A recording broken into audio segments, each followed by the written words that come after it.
is not a legal move at all. See, the trick to reviewing a movie is to make the audience think that they're the one reviewing it.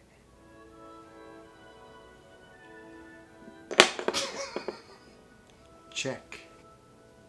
You doing Revolver? Yeah. Are you not wearing trousers? No. Right. Then I suppose it's off to the movie cave then. Off to the movie cave then.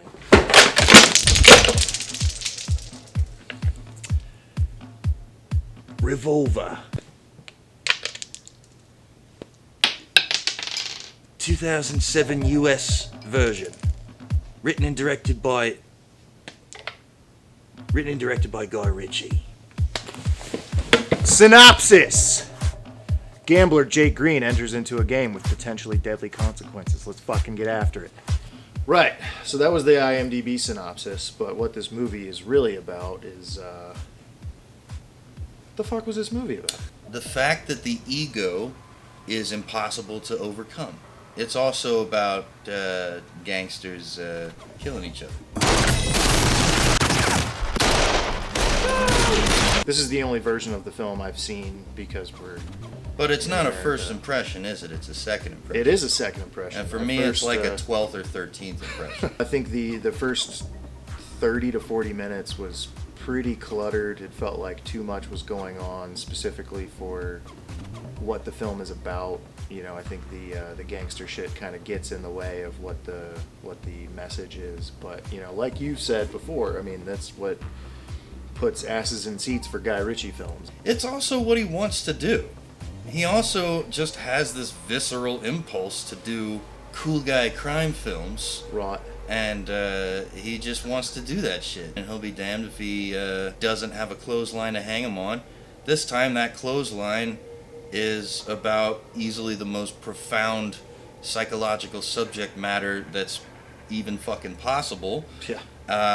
Yeah, it's going to be cluttered and it's going to be messy. I feel like a lot of people, they're still going to probably enjoy it because you have Sorter, Ray Liotta doing exactly what he should have been doing in the intervening 13 years. Yeah. I'm just a sucker for exactly what he's given to do. His character, Maka, is very one note. Just constantly fucking, you fucking do this, or I swear to fucking God. You know, that's his whole character. However, what do I like to see Ray Liotta do? That. Glad. I just peed a little bit when you did that. And you got Statham in chases and... The transporter. Yeah, the fucking transporter. Statham, I mean, I gotta be honest, like, Statham really felt from A to Z, like, fucking in it. He was pushed to the top of his game with this thing, and there's no way he would have done it if it were not for Guy. It's easily one of his most dimensional, versatile performances. Yeah, no, I mean, for me, the costumes, you know, I thought they were really well done for the characters, but looking back, they are pretty dated. Which I'm fine with. Yeah, I mean, everybody's playing a type in this movie. Yeah. There is only one passage of the movie where Statham is not wearing a perfectly tailored pinstripe suit. Right, he's got the beige He's overcoat. got the big, bulky overcoat. Meanwhile, Liotta doesn't have to worry about that shit. No, Ray Ray is very unencumbered through this entire picture. It's the most pivotal moment where he's coming out, you know, as the ego. He's just in boxer shorts. He's and very. loafers. It's almost like, you know, the feeling of power and privilege makes him more vulnerable, more naked. People can't knock the gentleman if they knock the suits in Revolver. Right. That's what Guy Ritchie does. He tailors suits extremely well and makes people look the bomb. Do you smell like a Bavarian cheese? Do you smell like a real funky? Is I that have been Lindbergh? getting whiffs of that recently. I'm What? not really sure. It kind of follows me around. Oh, damn. Production design. The designer was Eve Stewart, quite talented, and I think she really gets to shine in this one. You Oh know? my God! It's got to be the production design is as dense as the writing.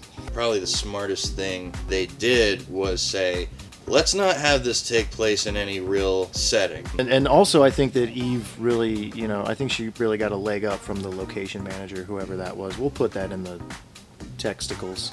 But, some of the locations that they got, I think they shot at a palace or something.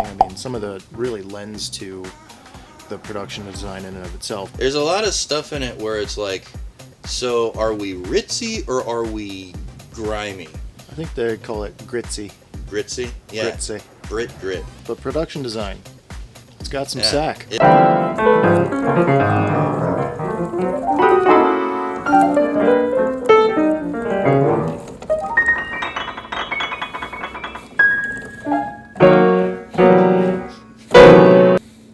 my masterpiece. That's hot. This is an interesting selection in Guy Ritchie's filmography in regards to the music. Apparently what he does usually is he remembers and makes note of all the songs that he likes hearing at pubs. Revolver, a lot of its most intricate sequences, or a lot of the sequences with the most gravitas, use classical pieces.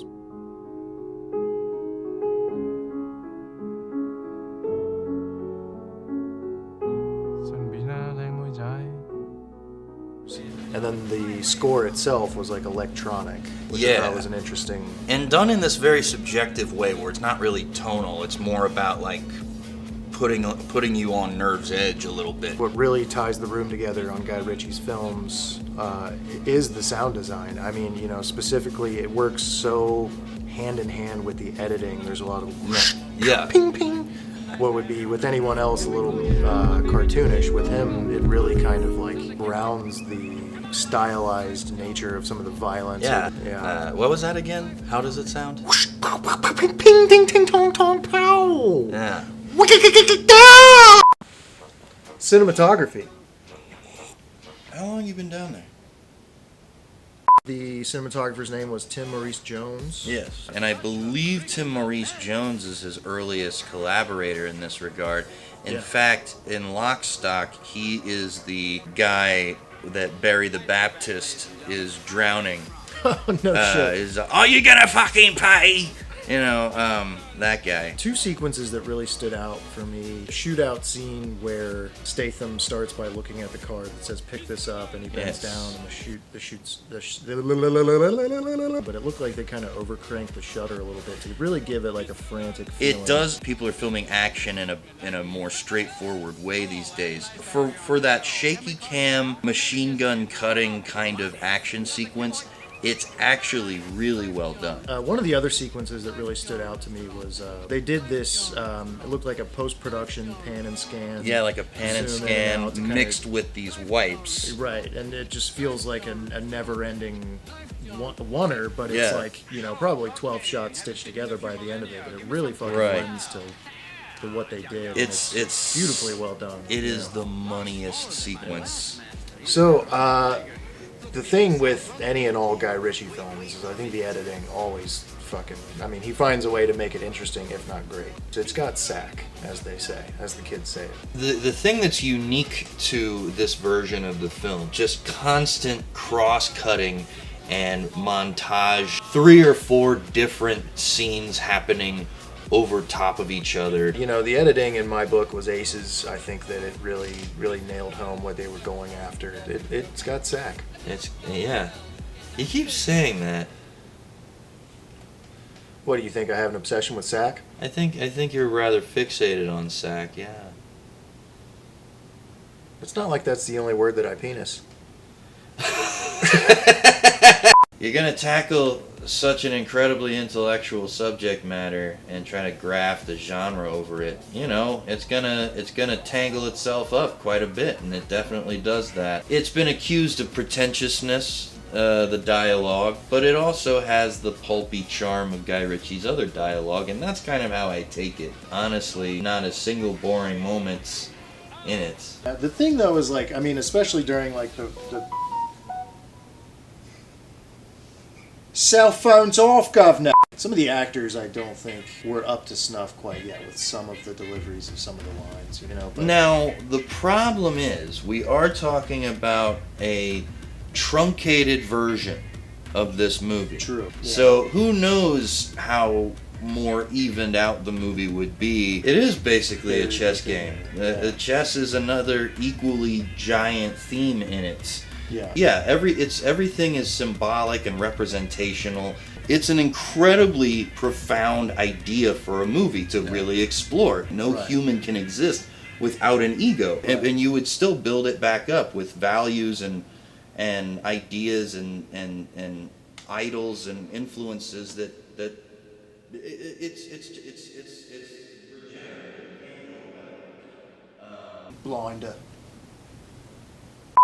Yeah, I'm still gonna always have a soft spot for this movie and embrace all of its flaws and dismiss them with a wave of a hand. Just When I saw it in 2008, I was, just completely taken aback by it. I really, really loved it.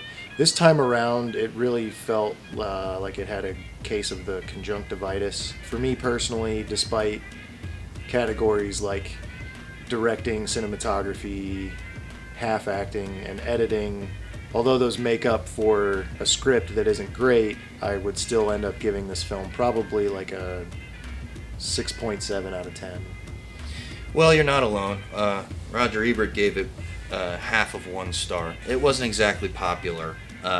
It took a huge beating, and I think it has a lot in common with other wildly ambitious, totally uneven movies that you could easily say are a mess, but still find just this amazing, unique cinematic gem in there. Because of my history with it, because I've seen it, I would say about a dozen times now, Guy Ritchie's style, everything that comes with that, it'll always have a special place for me. So I would say that I would rate it still at about roughly an 8 or an 8.5 even. Warts and all, I would watch it again right now.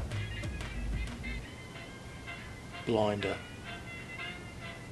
Are you taking a piss? Pull your tongue out of my asshole, Gabby.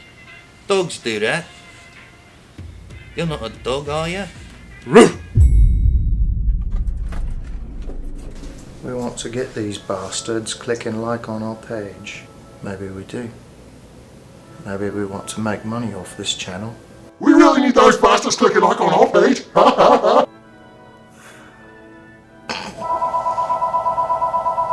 Sounds like my fucking head is ringing like a cellular phone. Cellular phone? I thought it was a cellular phone. Who is that old bloke? Fucking hell. Maybe we want to make money off this channel. Or is money good? I guess we could have them like and subscribe. Do we need money? Money's bad.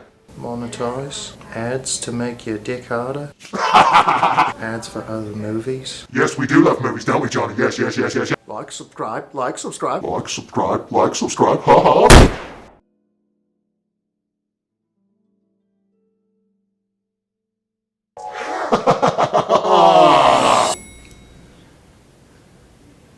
You come to my channel, watch my fucking video, you don't even subscribe? Subscribe to me. Subscribe to me. Subscribe to me. Subscribe to me. Subscribe. Subscribe. We're on the same channel. So there are 3 versions of Revolver by Guy Ritchie. Right. One of them is the US version that we just reviewed. The other one is the original 2005 theatrical release that is only available on DVD in Britain. The third one is a Scandinavian version, which is essentially the US version with about 2 scenes taken out. If any of you out there are well versed in the British version, or if any Scandinavians out there, any Czechs, want to chime in about the Scandinavian cut, which Or is... hit me up on Tinder. Hit him up on Tinder, and, let us know in the comments. That's another episode of GEECH and GOOMBA. Do the movie things. So, like and subscribe, or don't. I can't make you like and Make you. subscribe. Do what you feel. Well, it's a good ending. I like it. It's anticlimactic on purpose, like Revolver. Which is why